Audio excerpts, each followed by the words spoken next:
A juíza zerou a redação. Desde sua fundação, em 1981, o Jornal do Brasil foi um veículo relevante na imprensa nacional, onde diversos jornalistas e escritores de várias gerações contribuíram com suas ideias e reportagens. Na época em que o Brasil parava para lê-lo, nomes como Castelo Branco, Paulo Francis, Roberto Campos, Tim Lopes, Guzzo, Augusto Nunes e muitos outros jornalistas de referência tiveram espaço em suas páginas.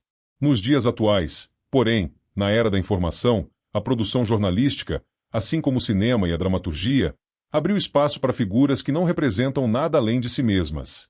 Investidos de suas funções, esses especialistas e técnicos têm visões míopes e diminutas, enxergando o mundo real apenas por meio de lentes técnicas específicas ou pela lógica de interesses de classe. Para ilustrar a diferença entre o jornalismo de hoje e o de outrora, basta lembrar a reportagem A Dura Vida dos Trabalhadores do Metrô, escrita por Tim Lopes e publicada no Jornal do Brasil em 17 de novembro de 1978, em pleno regime militar. Qualquer leitor ávido de jornais percebe o abismo colossal que separa os jornalistas de hoje dos jornalistas de ontem. No entanto, a crítica não está centrada em discutir se é aceitável ou não que profissionais de outras áreas escrevam para jornais ou atuem neles. O problema é a maneira desonesta e deprimente com que alguns escrevem. É inacreditável que uma juíza, por exemplo, não consiga desenvolver um texto dissertativo coerente. No dia 4 de dezembro de 2024, a juíza Patrícia Carrijo escreveu um artigo para o Jornal do Brasil. No texto, ou melhor, nessa aberração ilógica, Carrijo usou o espaço do jornal para defender interesses de classe. Seu texto medíocre é um misto de confusão, agressão à inteligência do leitor e um exercício de ego inflado, o que fica evidente ao incluir a própria foto no artigo como se estivesse publicando em uma rede social. No primeiro parágrafo do artigo, intitulado A Verdade sobre a Remuneração dos Juízes, Justiça e Transparência, Patrícia afirma: nos últimos tempos, a ideia de que magistrados recebem supersalários tem ganhado as manchetes. A expressão, além de sensacionalista, distorce os fatos e ignora a complexidade da função judicial no Brasil.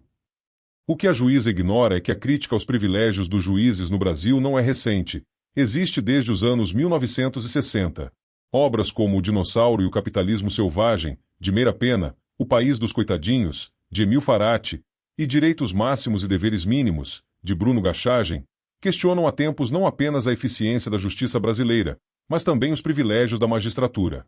Patrícia Carrijo, ao tentar justificar os altos salários, parece ter saído de sua torre de marfim, ou melhor, de sua comarca, apenas em 2024 para observar, de maneira enviesada, os eventos do mundo real.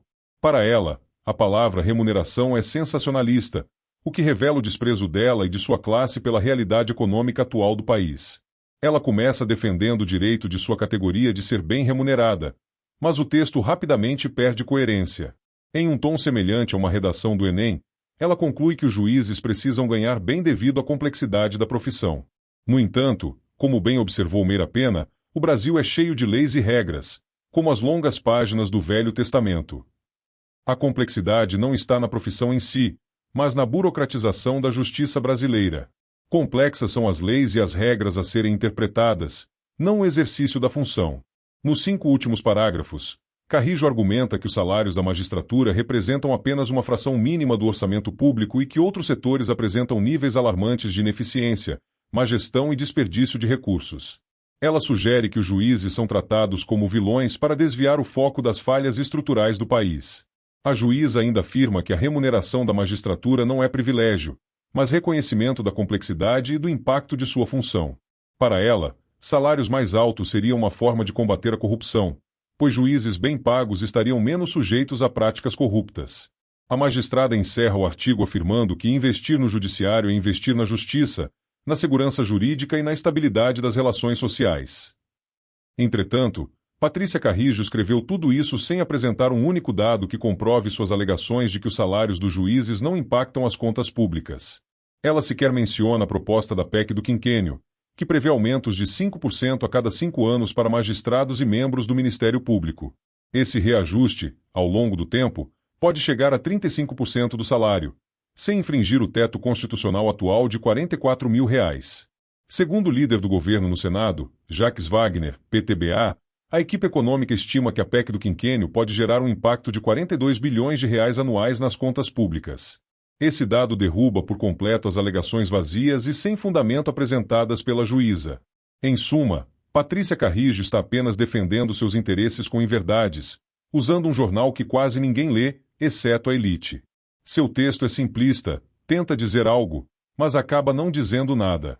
Famosa por sua presença em redes sociais, a juíza goiana Patrícia Carrijo precisa urgentemente estudar redação, pois começou o texto como um artigo e terminou como uma redação do Enem. Neste caso, a juíza zerou a redação.